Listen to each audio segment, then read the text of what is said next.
এক বাটি সেদ্ধ চাল দিয়ে যে এত দারুণ একটা রেসিপি বানানো যায়, তো সেটা আপনারা না বানালে একেবারেই বুঝতে পারবেন না। তো হ্যালো বন্ধুরা, আমি রূপা, আর আমার রূপাস কিচেন উইথ শর্টসে আপনাদের অনেক স্বাগত। চলে এসেছি আজকাল একটি নতুন রেসিপির সঙ্গে। তো আজকে রেসিপিটা কিন্তু আমি সেদ্ধ চাল দিয়েই বানাবো। তো আপনারা আপনাদের ঘরে থাকা যে কোনো চাল দিয়েই কিন্তু এই রেসিপিটা বানাতে পারেন, আর সঙ্গে কিন্তু আমি বাদামের চাটনিটাও করে দেখাবো। তাহলে চলুন রেসিপিটা শুরু করে দিই। তো এখানে নিয়েছি আমি 200 গ্রাম চাল। তো আমি এখানে সেদ্ধ চালটাই ব্যবহার করেছি, আপনারা এখানে আতপ চালও ব্যবহার করতে পারেন। তারপরে আমি কিছুটা জল দিয়ে চালটা 4 ঘন্টা ভিজিয়ে রাখছি। দেখুন চালটা ভালো মতো ভিজে গিয়েছে, আর এটা আমি মিক্সিং জারে নিয়ে নিচ্ছি। দিয়ে দিচ্ছি কিছুটা পরিমাণে জল দিয়ে চালটা ভালো করে পেস্ট করে নেব। তো দেখুন চালের পেস্টটা এখানে তৈরি হয়ে গিয়েছে। তো একটু দানা দানা করেই কিন্তু পেস্টটা করতে হবে, একদম মিহি পেস্ট করলে কিন্তু খেতে একেবারেই ভালো লাগবে না রেসিপিটা। তো একটি পাত্রের মধ্যে পেস্টটা আমি ঢেলে নিলাম। তারপরে আমি এখানে দিয়ে দিচ্ছি 100 গ্রাম সুজিটা দিয়ে ভালো করে মিক্সড করে নেব। তারপর এই মিক্সিং জারের মধ্যে কিছুটা পরিমাণ জল দিয়ে আমি ব্যাটারের মধ্যে নিয়ে নিচ্ছি, কারণ ব্যাটারটা অনেকটাই ঘন হয়ে আছে, একটু পাতলা কিন্তু করে নিতে হবে। তো জলটা নিয়ে নেওয়ার পর আর একটু ভালো করে মিশিয়ে দিচ্ছি।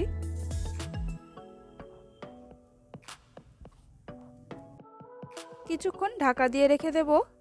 তারপরে দেখুন এখানে আমি কড়াই বসিয়ে দিয়েছি আর নিয়েছি 2 চামচ সরষের তেল। তারপরে এখানে আমি দিয়ে দিলাম ছোলার ডাল 1 চামচ, দিয়ে দিচ্ছি 1 চামচ সরষে, এখানে আমি কালো সরষে নিয়েছি, আপনারা সাদাটাও নিতে পারেন। তারপরে নিয়ে নিলাম 10-12টার মতো কারি পাতা, দিয়ে দিচ্ছি একটা শুকনো লঙ্কা, আর দিয়ে দিচ্ছি হাফ চামচ হিং। তো সমস্ত কিছু একটু ভালো মতো ভেজে নেব।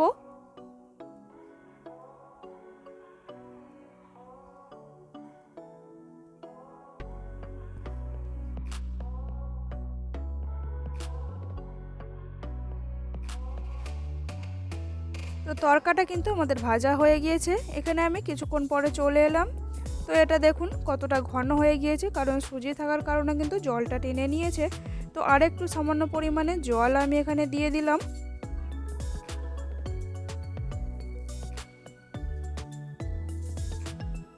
তারপরে যে তরকাটা বানিয়েছিলাম সেটার থেকে 2 চামচ আমি এখানে নিয়ে নিচ্ছি। তো এটাকে ব্যাটারের সঙ্গে ভালো মতো করে মিশিয়ে নিতে হবে, তাহলে কিন্তু ব্যাটারের টেস্টটা খুব ভালো আসবে। তারপরে দিয়ে দিলাম পরিমাণ মতো নুন, দিয়ে দিচ্ছি 2 চামচ টক দই। তারপরে এখানে একটা গোটা ইনোর পাতা আমি পুরোটাই নিয়ে নিলাম। আরও একটু জল দিয়ে সমস্ত কিছু ভালো করে মিশিয়ে নিচ্ছি। তো ব্যাটারটা কিন্তু এই প্রকারেই রেডি করতে হবে, মানে এরকমই ঘনত্বটা থাকবে, এর থেকে পাতলা বা এর থেকে ঘন কিন্তু করা যাবে না। তো ব্যাটার কিন্তু আমাদের একেবারেই রেডি।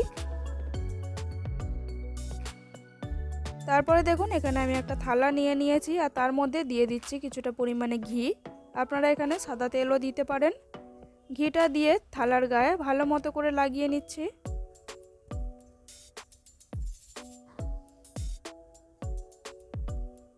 তারপরে যে ব্যাটারটা আমরা রেডি করেছিলাম সেই ব্যাটারটার হাফ আমি এখানে নিয়ে নিচ্ছি, কারণ এই পাত্রের মধ্যে পুরোটা ব্যাটার কিন্তু ধরবে না, তাই আমি এখানে হাফ হাফ করে নিচ্ছি। আপনারা একটা বড় থালা নিলে কিন্তু পুরোটাই ওর মধ্যে দিয়ে দিতে পারেন। তারপরে আগে থেকে আমি জল গরম করে নিয়েছি একটা স্ট্যান্ড বসিয়ে, তার উপরে এই পাত্রটা আমি বসিয়ে দিলাম। তারপরে উপর থেকে ঢাকনা দিয়ে দেব। 7 মিনিট কি 8 মিনিট এটাকে রান্না করে নিতে হবে।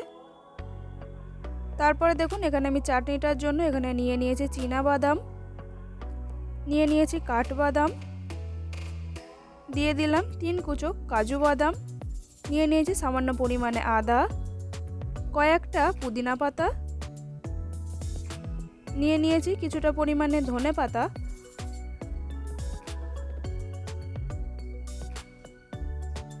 তারপরে এখানে পরিমাণ মতো নুন দিয়ে দিলাম, দিয়ে দিচ্ছি 2 চামচ চিনি, আর হাফ লেবুর রস আমি এখানে দিয়ে দিচ্ছি। তো 1 চামচের মতোই লেবুর রস হবে, সেটা আমি দিয়ে দিলাম। তারপরে এখানে 3 চামচ টক দই দিয়ে দিচ্ছি।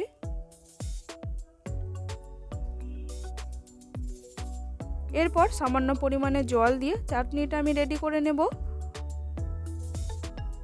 আর এই দিকে দেখুন 7 থেকে 8 মিনিট কিন্তু আমি এটাকে রান্না করে নিয়েছি, আর আমাদের কিন্তু এটা একেবারেই রেডি হয়ে গিয়েছে।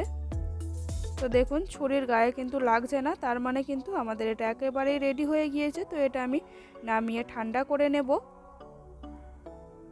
তো সাইড দিয়ে দেখুন ছেড়েও গিয়েছে, থালার গায়ে কিন্তু একটুখানিও আটকে নেই। তো চাটনিটা আমি একটি পাত্রে নিয়ে নিলাম।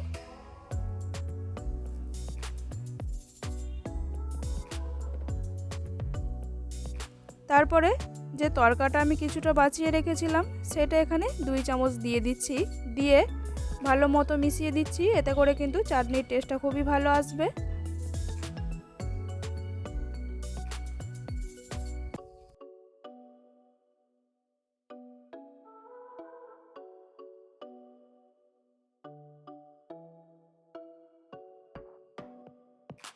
তো বন্ধুরা দেখুন আমাদের রেসিপি কিন্তু এখানে একেবারেই তৈরি হয়ে গিয়েছে, আর কত সুন্দরভাবে দেখুন পাত্রের গা থেকে ছেড়ে গিয়েছে, একটুখানিও কিন্তু ভেঙে যায়নি, পুরোপুরিভাবেই কিন্তু পাত্রের গা ছেড়ে উঠে এসছে। তো আমি একটু সমান সমান করে এইভাবে ডিজাইন করে কেটে নিচ্ছি, আপনারা আপনাদের মনের মতো করে কেটে নিতে পারেন, তারপরে সার্ভ করবেন। তো দেখুন কত সুন্দর জালিদার আর নরম তৈরি হয়ে গিয়েছে আমাদের এই রেসিপি। তো বাচ্চা বয়স্ক কিন্তু সবাই এই রেসিপিটি ভালো মতো করে খেতে পারবে, আর এতে কিন্তু কোনো রকম সমস্যা নেই। একটা হেলদি রেসিপি আপনাদের সঙ্গে শেয়ার করলাম। তো বন্ধুরা এই রেসিপিটি আপনাদের কেমন লাগলো, যদি ভালো লেগে থাকে অবশ্যই আমাকে লাইক কমেন্ট শেয়ার করবেন। আমার চ্যানেলে নতুন বন্ধু হলে চ্যানেলটিকে সাবস্ক্রাইব করে পাশে থাকা বেল আইকনটি প্রেস করে দেবেন সমস্ত রকম ভিডিও নোটিফিকেশান সবার আগে পেয়ে যাওয়ার জন্য। তো বন্ধুরা আজকের মতো এই পর্যন্তই, ফিরে আসবো অন্য কোনো রেসিপির সঙ্গে। আপনারা ভালো থাকবেন, আর এই ভিডিওটি এতক্ষণ সময় ধরে দেখার জন্য আর এতক্ষণ আমার পাশে থাকার জন্য আপনাদের অসংখ্য ধন্যবাদ।